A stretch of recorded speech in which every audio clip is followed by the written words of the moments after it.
Hi guys. Okay, so I feel like there's a lot of information that we're going to be talking about for this discussion.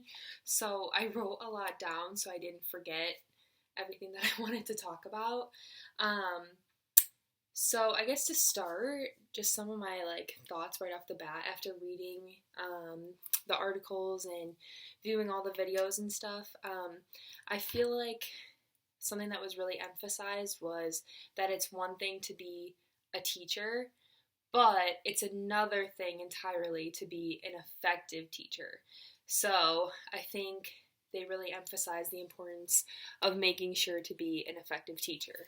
Um, so, with that said, going into the first question, describe characteristics of an effective teacher. Some that I would say personally that weren't in the text or anything, just what I personally think makes an effective teacher is obviously somebody who's caring, patient, understanding, things like that. Just, basic human qualities. And then obviously, as we saw in some of the readings and viewing in the videos that we watched, those are just, like I said, basic qualities that most people have. Um, but so what makes an effective teacher is like they talked about in the videos, like being intentional. So like knowing where you want your students to be by the end of lessons and things like that. Making sure that they are achieving all of that as well. And then also like having knowledge in the subject areas that you're teaching. Just things like that. I think all of those things make an effective teacher, as we heard in the videos and in the articles.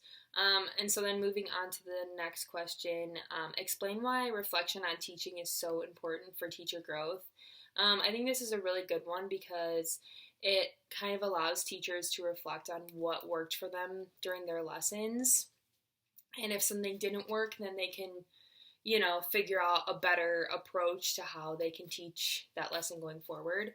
And then also being able to determine if students met their goals and objectives for that lesson as well, which is also a very important aspect in teaching. Obviously, you want to make sure that the students are reaching their goals and their objectives. So I think that's why reflection can be really important.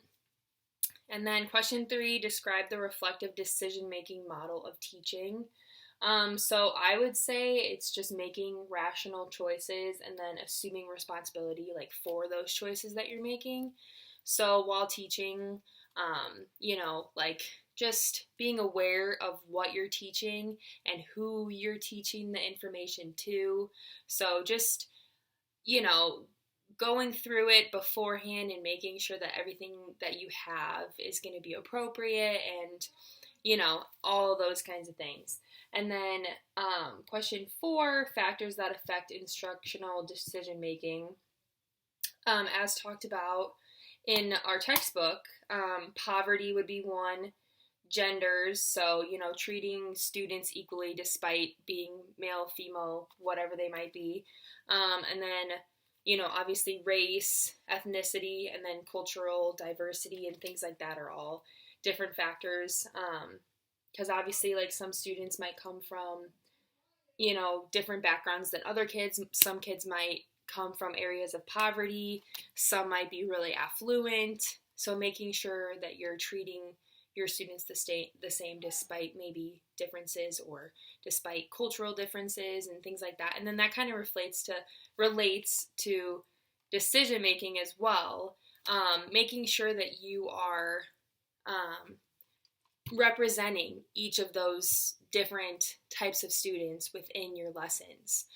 So representing different cultures, different backgrounds, different ethnicities, all those types of things. So yeah, I think that's everything. I have been talking a little bit too long, longer than I'm supposed to, so I'm going to stop it there, but I'm excited to see what everybody else has to say about this.